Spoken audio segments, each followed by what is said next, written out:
All right, joining me now on Inside TBT, recurring guest, Robbie Hummel. Welcome back to the show. Thank you. Thank you for having me, Andrew. This is a big deal because you have recommitted to play with Men of Mackey after you definitely told me that you were done. So let's start with that. What's the deal? Well, it's a really fun time. It's fun to be around the guys that I played with at Purdue and then the guys that I've watched play at Purdue. And I think that it's great to have as many Purdue former guys as we can play in this thing. And it's hard because with the overseas, if you're an overseas player and your summer is really short and you're asked to take away a couple weekends or a weekend, that's a big commitment. So, I'm getting older. I'm certainly not the player that I was a couple of years ago. But I do enjoy being a part of the team, and whether that's the role of being one of the better players or like the Udonis Haslem role of you don't ever play, who knows what my role will be, but I am happy to be back with the group. Last year, you said I'm not going to play a lot, and you ended up starting, banging threes, taking charges. So I'll believe this, Udonis Haslem role when I see it. But for you, it means taking off a weekend of golf, 2 weeks of golf potentially. We'll get to golf, but what's your basketball game looking like right now? Are you playing 3 times a week? Well, you're busy, so I got to know the schedule. No, I'm gonna have to ramp up. I haven't played basketball since October. So it's gonna have to be, if I am gonna play and not be Udonis Haslem, then I'm gonna have to get into some pickup games here in Chicago and kind of find my legs here. But that's okay. There's still plenty of time. Plenty of time. All right, I believe you. And if anyone can ramp it up, it's the great Robbie Hummel. So I was thinking about this when I was getting ready for the interview, because I do extensive research on all the guests Yes. for the interview. I've only really talked to you as an analyst and never really about your playing days. So now that you're gonna, put the Men of Mackey uniform back on, think back to your time at Purdue 25 years ago. Yep.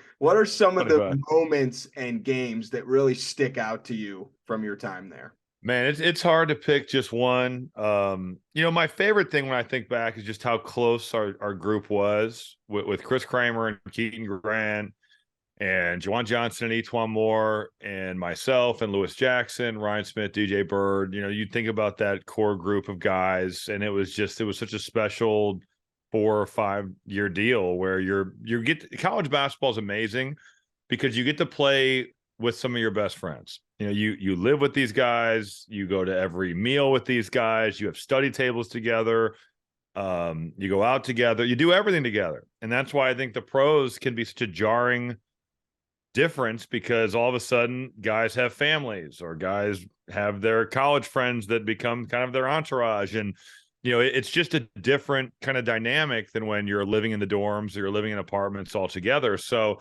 that's my favorite thing when I think back to being at Purdue and playing.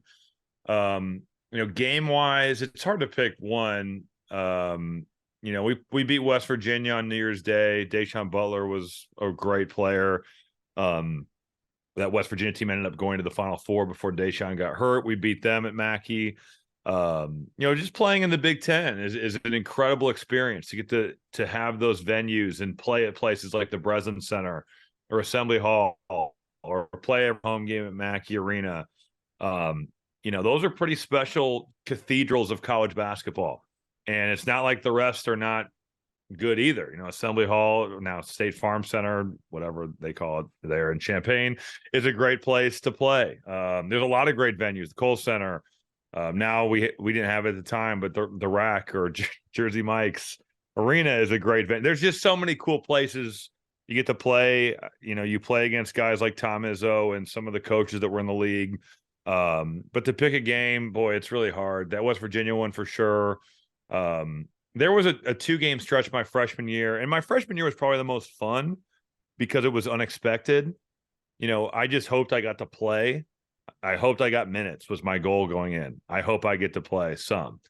And I ended up being first team All Big Ten, which was insane. And part of that was probably because the league was a little bit down. It lost a lot from the Odin team, and Ohio State had kind of emptied their roster, save for Jamar Butler.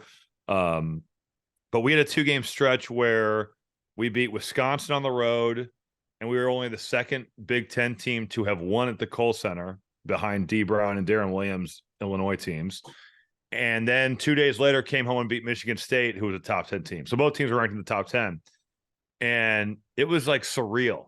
It was just unbelievable that we were winning these types of games, playing 4 freshmen and 2 sophomores in our top 7 guys.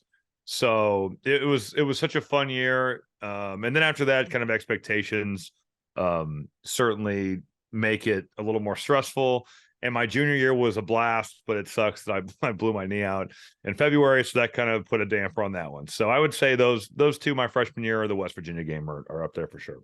Well, that was a fantastic answer. You basically just relived your whole Purdue career. So amazing. 25 years in a 2-minute span that I could do that. So you've played against a ton of incredible players. You've called games for a ton of incredible players. So I doubt you've ever gotten, starstruck. But when you were on the court with Jimmer last year, that had to be something special, or at least a little interesting and fun for you to be able to do and say. Well, I'd played against Jimmer. He was in, I believe, New Orleans, or maybe he was in Sacramento the first year, New Orleans the second, when I was in the NBA.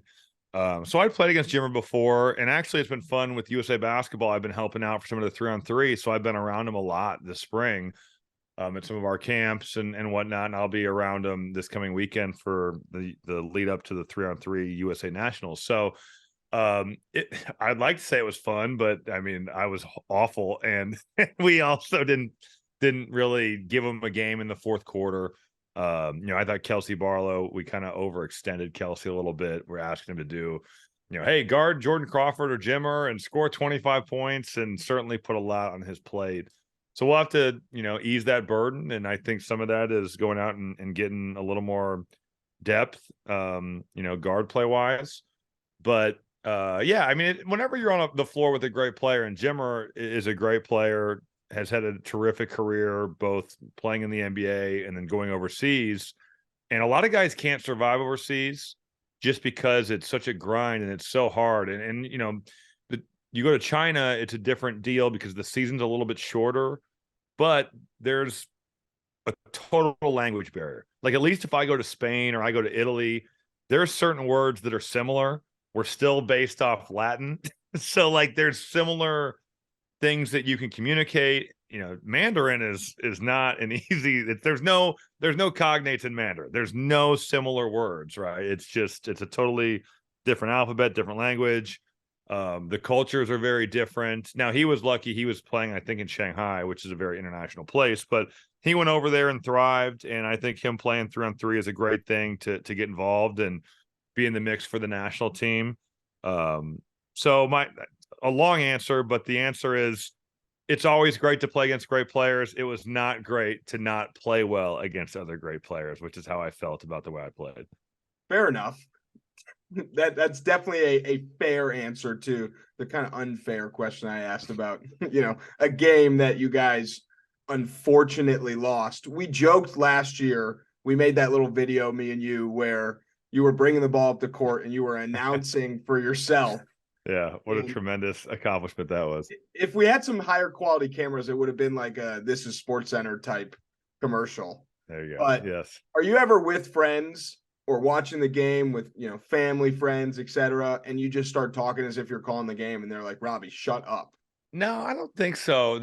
My friends give me a hard time saying that I changed my voice on TV, which I don't think I do, but they claim I do, kind of the announcer voice thing.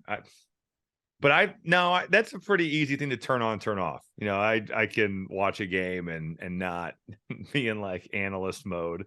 I was watching the Kings Warriors game just before we got on here, and yeah, I can watch it normally, luckily, because I think it'd be annoying to them if I couldn't. So fair enough. Again, another great and fair answer. Last basketball related question I have for you, and then I'll shift things over to the golf side of things because we got to talk some golf. When you play pickup, Are you a sit in the corner, hit threes guy now? Well, I haven't played since October, but I don't think, unless the pickup game is super high level, I don't think I'm to that point yet. I'm not going to be like a slasher, but I'll post up, especially if I get a switch. I mean, at what level are we talking about here? Are we playing, you know, former pros? Are we playing former really good high school players and college guys? What's the level of the game? Well, the reason I asked the question is because I feel like it could go either way. If you're playing in a low level game, you might be like, I'm just going to shoot some threes. I'm not going to like show off or show up anyone. But then on the other end, if you're playing in a high level game, you might be like, I'm just going to do my thing. And See, I was looking at this the opposite way. If the players are better, I was like, well, I might be more of the standing corner type guy.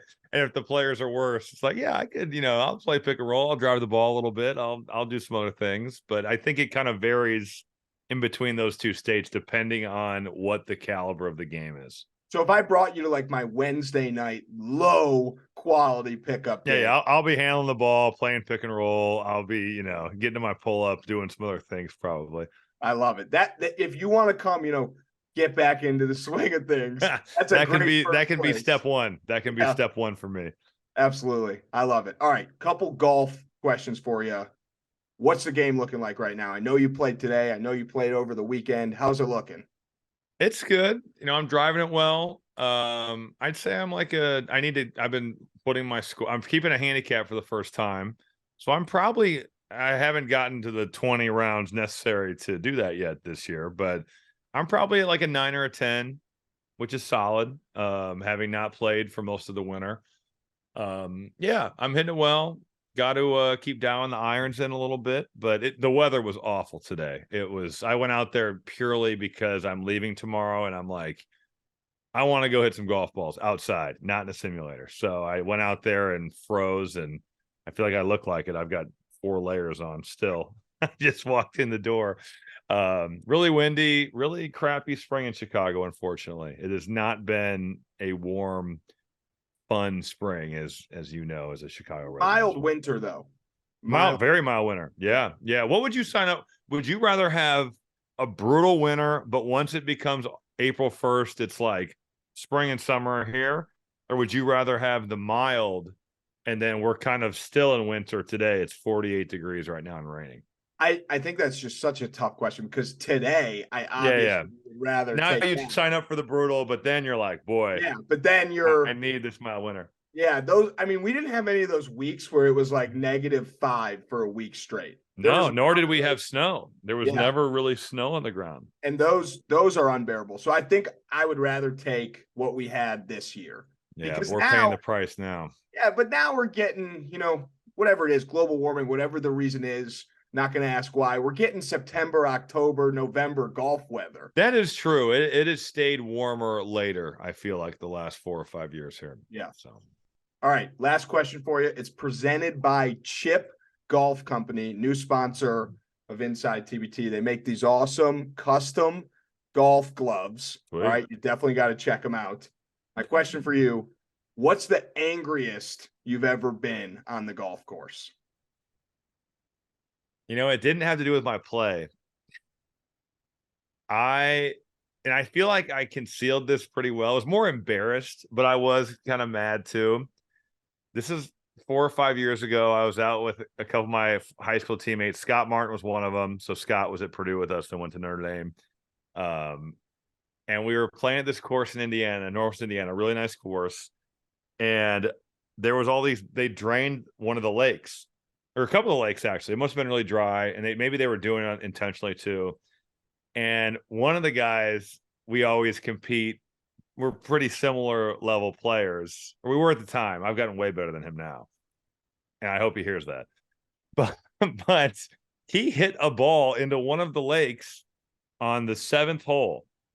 And it had dried up and he walked in and hit his ball. I'm like, this is garbage. Like, that should have been in the pond. And he's like, well, it's dry. So I played it. All right, fine. So on the 9th hole, there's another lake. And they since have kind of drained it and filled it in and made it different. Maybe they were doing it to do that. And I don't think I didn't hit a ball in there, but there was a bunch of balls, and I was like, I'm gonna go snag some. If there's some Pro V ones or something, I'm gonna go get them. So I walk out there and I sink to my waist in mud, like quicksand into mud. And they made fun of me. And I had just watched my buddy Nate walk on this same type looking muddy former lake and go out there and hit his ball. And then I went on the 9th hole and I sunk in, and I was so A, embarrassed, and B, I was pissed.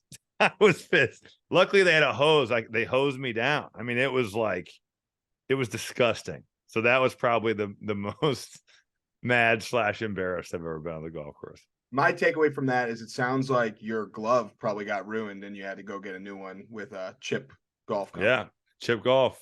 I needed one. I needed Chipp Golf back then. This was 4 or 5 years ago, so I don't know if they were around then. That was pre the existence. If they were, I would have went into that clubhouse and bought Chipp Golf immediately. The last thing I have, I kind of lied about the last question, and you've told me this off the record. Are you allowed to tell on the record, and I'll cut it if not, the story about the Lakers and you calling the game but almost playing in the game? Oh yeah, sure. So let's see, this would have been last year. Yeah, last year, because I did some Bulls games. So I was asked by the Bulls to fill in a couple of times because Bill Wennington and Stacey King, much like all of the world, were unfortunately catching COVID. And, you know, when that happened, they would miss a couple games and the Bulls would have to find someone to fill in. So I was filling in for Bill Wennington on this particular deal. It was right before Christmas in December. And I had to kind of crash course NBA because I watch so much college. I don't get to watch much NBA at all until the playoffs. So I've done all this prep. It's the Bulls and the Lakers, and then I'm doing the next night the Bulls and the Rockets. And the Lakers were easy because the prep was like, you know, they got LeBron, they got AD, they had Rajon Rondo. They had a bunch of guys that I had seen or played against or have seen enough of to have a pretty good idea of what they want to do. So my prep's all done, and the Lakers are in town, and they're battling COVID too. Frank Vogel gets popped for COVID. A couple of their players have gotten popped for COVID. So my roommate from college is the video guy for the Lakers and still is right now. And he texts me and he's like, yo, do you think you could play tonight if we needed you? And I was like, dude, shut up. You don't need me to play. I haven't played in the NBA since 2015. This is now 2022. And I haven't played basketball again, like, because once the season starts, it's impossible to go play. You work a lot of the nights. I haven't played since probably at that point, it would have been October at the earliest. I mean, maybe before that. So think about me just being thrown into an, now who knows if I would have had to play. I would have been like a placeholder on the bench. But he said, if we keep getting guys that test positive for COVID and there's no G League guys here, you could legitimately get a call to play for the Lakers tonight, sign a 10-day. Which, think about that. If I could have signed a 10-day contract and just chilled with the Lakers for 10 days and, you know, I guess I'd practice. And I mean, I was so out of shape, but there was one of those deals where they might have needed someone just to fill out the roster so they could play the actual game. Kind of like Mario Chalmers got signed. I don't think he's played in the NBA in a while either. So fortunately, that call never came. No one else tested positive, but I could have been.